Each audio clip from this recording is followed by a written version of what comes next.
Well, hello everyone. We are here to talk about the Browns heading out to Seattle to face the Seahawks, and boy, are they on a roll right now. Russell Wilson, the hottest quarterback in the NFL, 16 touchdowns against 0 interceptions in his last 4 games. This is going to be quite the challenge for the Browns. Oh yeah, it's unbelievable when you think about all the things that they're facing right now. Seattle not only has the best quarterback playing right now in the last 4 or 5 games, but they are just putting the hammer on people. Teams aren't doing much against them, and they look like a team that's not conceding that NFC title that they've held the last 2 years. Everyone's talking about Arizona and Carolina. I think they're trying to send a message to the rest of the NFC. Well, that's right. They have won 4 straight, 6 of their last 7. They've got the number 2 defense to go against Johnny Manziel. So, of course, while all eyes will be in the nation probably on Russell Wilson, there will be a lot of people looking at this game to see what Johnny Manziel can do against a really good defense. Absolutely, and it's kind of when you think about it, Mary Kay, this is why this time is so valuable for him. You know, a lot of times, Browns fans obviously remember they won those 4 games late in the season with Eric Mangini. Here. But boy, if you want to evaluate a quarterback, the 3 potential playoff teams, 2 of those games on the road in tough places to win, this is a pretty good test for Johnny. Well, like you said, they're bringing the hammer. The Legion of Boom, I'm sure, is gearing up for Johnny Manziel. I'm sure it's all the talk in the defensive meeting rooms. I'm sure they've been watching the film. They saw what Johnny did to the San Francisco 49ers, ran around, made plays. His game before that actually played very well against the Steelers in that loss. So I'm sure these guys are gunning for Johnny, and they are going to try to give him the game of his life. Especially too, Mary Kay, when you think about it, they are so good up front. They don't have to do a lot of blitzing.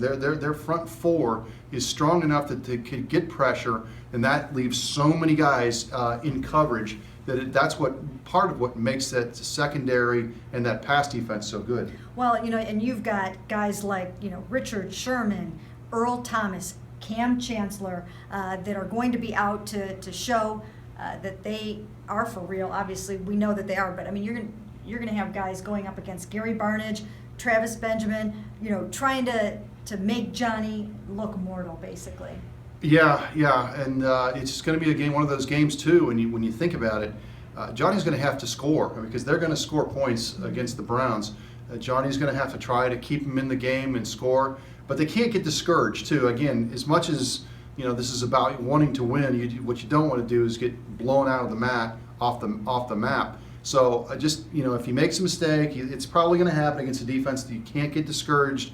They're going to have to hide those tablets or at least put the guard on him so he doesn't break them. But it's going to be a real challenge for him. Well, in their last 2 games, they've outscored their opponents 73-13. Yeah. That was a 38-7 victory over the Vikings, and then 35-6 over the Ravens. Of course, the Ravens are beat up, but Russell Wilson threw 5 touchdown passes against the Ravens.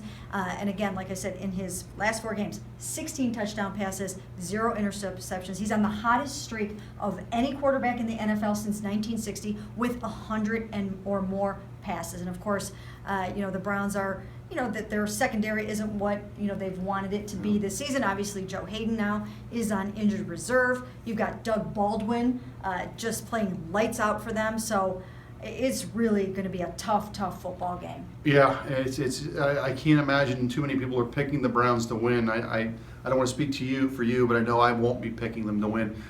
This is a game where if you're a Browns fan, you're hoping they just don't really get housed, and that's a possibility with this team the way it's playing. Yeah, you know what? They have scored 32 or more points in, I think, 4 of their last 5 games, and several of those games, again, have been like 39 points, 38 points, so you're right, they are going to score, but, you never know. I mean, we have seen Gary Barnidge get open against, or at least score, and catch big passes on every single team this year. Can he do it against the Seahawks?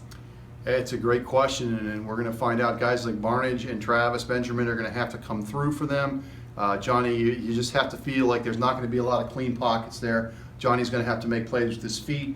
Johnny's been doing a better job of not running a whole lot. Mm-hmm. This may be a game that we may see him a little bit more out of the pocket and may try to get downfield a little bit more. And Terrell Pryor, he will get More playing time now that Brian Hartline is on injured reserve with his broken collarbone.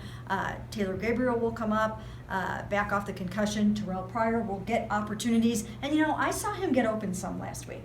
Yeah, and the coaching staff was saying he didn't do a whole lot necessarily, but they liked the way that he was out there, lining up properly. It didn't look too big for him, I think, was the word that John DeFilippo said. So, yeah, I would think he might get some targets this week. Yeah, Johnny didn't throw the ball to him. He was going through his progressions, and Terrell was often the second or third player in the progression. I would have to think that this week they will try to get him the ball some. They need another big guy down in the red zone or anywhere really besides Gary Barnidge. So I would imagine that he will be the designed receiver on at least a couple of plays. So that's one thing. And then the other thing is, real quick before we wrap it up, is the Browns ran for 230 yards in the previous game. Obviously 145 by Isaiah Crowell. It opened everything up. It's going to be tough to get those yards in Seattle. Yeah, but you do want to try to get some balance. Again, this is where you have this. If the Browns fall behind early, it's going to be very predictable. And that front four with Michael Bennett and those guys are going to get their ears pinned back and really come after Manziel. So if you can get that running game at least established early, that can at least maybe keep them in the game. And those guys have a lot of injuries on their end. Obviously, Marshawn Lynch, Thomas Rawls, Jimmy Graham. But somehow they are still finding a way to get it done, especially in the passing game. The Browns will have to try to curtail it somehow. And that's it for our Browns-Seahawks preview.